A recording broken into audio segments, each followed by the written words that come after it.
अगर हम बात करें पैटर्न के बारे में, थोड़ी पहले तो कुछ नॉर्मल सी बातें हो जाएं आपसे, और ये नॉर्मल बड़ी ही एबनॉर्मल बातें होती हैं, है ना। सबसे पहले जब कभी भी आपका जिस तरीके के एग्जाम की हम लोग तैयारी कर रहे होते हैं, उसमें सबसे जरूरी होता है भरोसा। अपने ऊपर पहले आपको बिलीव करना होगा, ठीक है, कि आप ये कर सकते हो। सबसे पहले ये भरोसा आपके अंदर होना चाहिए। अगर आपके अंदर ये भरोसा नहीं होगा तो फिर आगे मामला नहीं बढ़ेगा। शुरुआत ही यहीं से होती है ना, कि आपके ऊपर भरोसा होना चाहिए खुद को, ठीक। और ये जो एग्जाम होते हैं ना, इसमें ना बड़े ठंडे दिमाग से आपको काम करना होता है ना।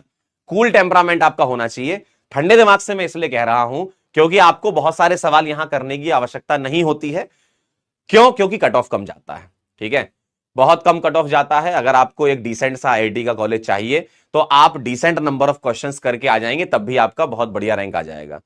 फुल में फुल नंबर लाने के चक्कर में कई बार ऐसा होता है कि हम जल्दीबाजी में सिली मिस्टेक कर देते हैं, है ना। तो पहले आपको यह ध्यान रखना है कि भाई साहब हर एक क्वेश्चन को अटेम्प्ट नहीं करना है। आप कहोगे सर हमारी तो पूरी तैयारी, हम तो सारे अटेम्प्ट करेंगे। तो धीमे धीमे चलो, पहले धीमे धीमे चलो। अभी बताऊंगा किस तरीके से आप पेपर को अटेम्प्ट कर सकते हैं, ठीक है। लेकिन हर एक सवाल को अटेम्प्ट करने के पीछे मत पड़ो कि मुझे को तो सारे सवाल अटेम्प्ट करना है। तो भाई डोंट अटेम्प्ट एवरी क्वेश्चन। हर एक सवाल अटेम्प्ट करने लायक नहीं होता है। कई सवाल पेपर में ऐसे डाले जाते हैं कि जबरदस्ती जानबूझ के आपको फंसाया जाए वहां पर, ठीक है। और फंसाया जाए, फंसाने में तो देखो कैसे भी फंसा सकते हैं। जो पेपर बनाने वाले हैं वो आप ये समझ लीजिए हमसे बहुत ज्यादा स्मार्ट है, ठीक है, तभी वो पेपर बनाने के लिए वहां बैठे हैं। और बहुत मतलब इंडिया के नंबर 1 एग्जाम की आप तैयारी कर रहे हो, तो आपको इतना तो मान के चलना है कि सामने वाला हमसे स्मार्ट है। बस हमें अपनी स्मार्टनेस कितनी दिखानी है वो पेपर में आपको अपने कूल टेम्परामेंट से उसको दिखाना है, ठीक है। ऑर्गेनिक केमिस्ट्री की जहां तक मैं बात करूं, है ना, अगर इन जनरल पेपर की बात, अभी तक जो मैं कह रहा था इन जनरल पेपर की बात, लेकिन अगर ऑर्गेनिक केमिस्ट्री के अंदर में चला गया तो ऑर्गेनिक केमिस्ट्री डुएबल होती है ना। कोई सवाल ऐसा नहीं होगा कि जो आपको बहुत हद तक परेशान कर ले। कोई सवाल ऐसा नहीं हो बहुत हद तक परेशान कर ले। हाँ, हो सकता है कि पेपर का लेवल उस तरीके से आ जाए, कुछ भी हो सकता है ना। तो आप उसी की तो तैयारी कर रहे होते हो ना, कि आपको एक आध सवाल, दो सवाल ऐसे दिखें कि यार सर ये तो पहली बार में स्ट्राइक ही नहीं कर रहे। ऐसा हो सकता है आपके साथ, है ना। लेकिन यूजुअली ऐसा देखा गया है पिछले 10 साल 15 साल के, आप खुद पीवाईक्यू उठा करके देखोगे, अगर आपने तमीज से तैयारी की है, अच्छे तरीके से आप पढ़ के गए हो, तो आप आराम से अटेम्प्ट तो कर सकते हो, ठीक है। बाकी आप जैसे तरीके से सॉल्व करोगे उसके हिसाब से आपको चलना है, ठीक है। तो ऑर्गेनिक केमिस्ट्री डुएबल होती है, कोई इसमें तकलीफ वाली बात नहीं होती है। अगर 100% को मैं कैटेगराइज करूं कि भैया अगर 100% अगर ऑर्गेनिक केमिस्ट्री आपकी आई है तो 70% तक आप आराम से बना सकते हो, ठीक है, 70% तक आप आराम से बना सकते हो। अब इसमें किस पर फोकस करना है? हर साल ऐसा देखने को मिला है कि नेम रिएक्शंस वगैरह आपको यूजुअली दिखती हैं यहां पर, है ना। नेम रिएक्शन कौन सी वाली? जो एनसीईआरटी में दी है लेकिन हायर लेवल पर। जैसे एनसीईआरटी में एल्डोल दी है, एल्डोल का एक्सट्रीम पॉइंट तक आप पढ़ लीजिए। कैनिजारो दिया, कैनिजारो के एक्सट्रीम पॉइंट तक पढ़ लीजिए। हेलोफॉर्म दिया, हेलोफॉर्म के एक्सट्रीम पॉइंट तक पढ़ लीजिए। एनसीईआरटी में उतना नहीं दिया है, लेकिन कौन सी नेम रिएक्शन तुम्हें पकड़नी है? एनसीईआरटी वाली पकड़नी है। देखने के तो ऐसा होता है कि जेईई एडवांस का सिलेबस बहुत वास्ट होता है, बहुत बड़ा सिलेबस होता है। अनाप शनाप बहुत सारी नेम रिएक्शन आपको देखने को मिलेंगी, और यूजुअली हम लोग क्लासेस में भी कराते हैं उसको। लेकिन आपको इस समय किस पर फोकस करना चाहिए? अगर आप मेरे से सच्चाई सुनोगे ना, तो सच्चाई यही है कि एनसीईआरटी की नेम रिएक्शन लेकिन हायर लेवल पर, ठीक है। तो आप पूछोगे ना कि भैया नेम रिएक्शन कौन सी, तो एनसीईआरटी की नेम रिएक्शन, लेकिन उसका लेवल हाई रखना है, जो जेईई एडवांस का लेवल होता है, तो वो नेम रिएक्शन आपको कवर करनी है। स्टीरियो केमिस्ट्री को जितना डीप में आप पढ़ सकते हैं पढ़ लीजिए, क्योंकि स्टीरियो केमिस्ट्री से तो सवाल आने ही वाला है, आप ये समझ लीजिए। और स्टीरियो में बेसिकली ऑप्टिकल आइसोमेरिज्म से सवाल आता है। रिएक्शंस के दौरान भी सवाल पूछ सकते हैं, जैसे कई बार सवाल पूछा गया है कि भैया ओजोनलिसिस करा दिया, पहले मॉलिक्यूल कायरल था, अब बताओ कितने कायरल प्रोडक्ट बने, कितने कायरल प्रोडक्ट बने, ये सब चीजें पूछी जाती है, ठीक। तो इस बात पर ध्यान दीजिएगा, स्टीरियोकेमिस्ट्री आपको अच्छे से कवर करनी है, इसके अच्छे सवाल करने हैं, ठीक है। नेम रिएक्शन को डिटेल में पढ़ना है और रिएक्शन मैकेनिज्म को मास्टर करना है, ठीक है। Reaction mechanism in the sense कि कई बार क्या होता है, जो पैराग्राफ टाइप के सवाल होते हैं, पैराग्राफ टाइप के सवालों में अगर आपकी रिएक्शन मैकेनिज्म स्ट्रांग होगी, तो मतलब आप समझते होगे कि भैया SN1 रिएक्शन क्या होती है, SN2 क्या होती है, E1 क्या होती है, E2 क्या होती है, इलेक्ट्रोफिलिक एडिशन रिएक्शन क्या होती है, न्यूक्लियोफिलिक एडिशन रिएक्शन क्या होती है, तो आपको पैराग्राफ टाइप के सवालों को स्ट्राइक करने में आसानी रहेगी, है ना। क्योंकि वो काफी लेंदी टाइप के होते हैं और वो सिंक होता है ना।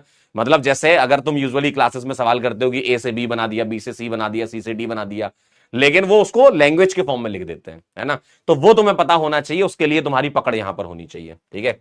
इस जगह पर पकड़ होगी तो आप उस टाइप के सवाल क्रैक कर ले जाओगे। और पैराग्राफ वाला सवाल अगर आपने क्रैक कर दिया ना, बहुत ज्यादा चांसेस हो जाते हैं बढ़िया नंबर बनाने। क्यों? पैराग्राफ में 2 सवाल तो मिनिमम होते ही है, ठीक है। तो ये चीजें आपको यहां पर ध्यान रखनी है।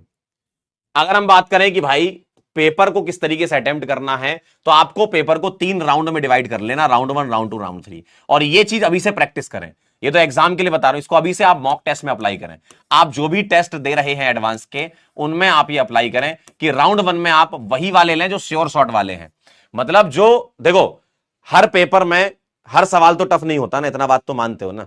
दिल पर हाथ रख के ये खुद से भी पूछ सकते हो कि सर हर सवाल तो टफ नहीं होगा, है ना, हर सवाल तो यहां पर टफ नहीं होगा। इजी क्वेश्चन, मॉडरेट क्वेश्चंस और लेंदी क्वेश्चंस या रिस्की क्वेश्चन जिनको बोलते हैं, जहां सिली मिस्टेक होने की गुंजाइश होती है, इनका प्रॉपर परसेंटेज होता है। और अगर देखा जाए तो इजी प्लस मॉडरेट को मिला लें, इजी प्लस मॉडरेट को मिला लें तो ये लगभग 65% के आसपास या 70% के आसपास तक मामला जाता है। बाकी के बचे 30-35, मान लो 40% भी बचे, तो भी तुम 60% तक भी अगर कर आए ना, तो भाई साहब 60% में तो बहुत अच्छी रैंक आती है, 60% में तो बहुत अच्छी रैंक आती है भाई, है ना। तो आप इस तरीके से मत पीछे पड़ना कि नहीं मेरे को तो टफ सवाल करने हैं, टफ सवाल करने हैं, टफ सवाल करने हैं। बेटा जिसका सिलेक्शन होने वाला है, जिसको अच्छा आईडी मिलने वाला है, वो इजी से मॉडरेट वाले क्वेश्चंस को ज्यादा टारगेट करता है। अब टफ वाले में अगर मान लो आपने 30% जो 40% टफ आने हैं, उसमें से अगर 10-15% भी तुमने निकाल ले गए ना, तो तुम बहुत आगे निकल गए भाई, बहुत आगे निकल चुके हो तुम। ठीक है, क्लियर है। तो ये बात आप ध्यान रखना कि सीधे यहां मत आना, राउंड 1 में पहले इजी क्वेश्चन श्योर शॉर्ट जो आपको आता ही है कि हाँ यार ये सवाल तो बन ही जाएगा। और कई सवाल ऐसे होते हैं जो डायरेक्ट देख करके बनते हैं, क्योंकि तुम तैयारी करके तो जाते ही हो। फिर थोड़े से ऐसे सवाल जो मॉडरेट वाले होते हैं, जिसमें थोड़ी थिंकिंग लगती है, आपको लगता है कि थोड़ा सोचना पड़ेगा, दिमाग पर जोर डालना पड़ेगा, तभी बनेंगे ये। ठीक है, क्लियर है। ये कहानी है। और लेंदी क्वेश्चंस जो होते हैं वो तो होते ही है, देखो वो डालते ही है, वो इसलिए डालते हैं क्योंकि उनको कंपटीशन में बाहर भी तो करना है लोगों को। ये सिलेक्शन का एग्जाम नहीं है, ये रिजेक्शन का एग्जाम है ना। ये जो एग्जाम है ना, ये रिजेक्शन का एग्जाम है। तो अब आपको ये बचना है, रिजेक्शन से बचना है। तो वो कैसे बचोगे? आपके पास हथियार होने चाहिए जो साल भर तुम लोगों ने तैयारी की होगी, जहां भी आप पढ़े हो, साल भर आपने तैयारी की होगी, वही तो सीखा है तुमने कि किस तरीके से क्वेश्चंस का सिलेक्शन करना है आपको। ठीक है, और यही चीज आप यहां पर अप्लाई कर लीजिए। ठीक है, इस बात को ध्यान रखिएगा। कुछ सवालों की प्रैक्टिस कर लो, यूपीएससी में आपको तकलीफ नहीं आएगी, है ना। आपको क्या करना है? अच्छे क्वेश्चंस करने हैं, क्वालिटी क्वेश्चंस करने हैं, और जो पिछले 10 साल में पीवाईक्यू आए हैं वो करना है। इतना अगर आप करते हुए चलते गए हर एक चैप्टर में, तो आपका काम बन गया, है ना। अच्छे से आप पढ़ते रहिए, खुद के ऊपर भरोसा रखिए, बस मेरा यही कहना है। ऑर्गेनिक केमिस्ट्री कोई बहुत ताबड़तोड़ नहीं आती है, जितना आती है जो आप पढ़ के जाते हो वही आती है। सिली मिस्टेक होती है तो ही आपसे गलत होता है, अदरवाइज कोई स्कोप नहीं है इस सवाल को गलत करने का। जितने भी चाहे आइसोमेरिज्म का सवाल आ जाए, चाहे जीओसी का आ जाए, अगर कॉन्सेप्चुअली आप स्ट्रांग हैं, बहुत अच्छे से आपने प्रैक्टिस कर रखी है, अपना लास्ट में एकदम टच दे रहे हैं अपन, इसको कर लीजिए।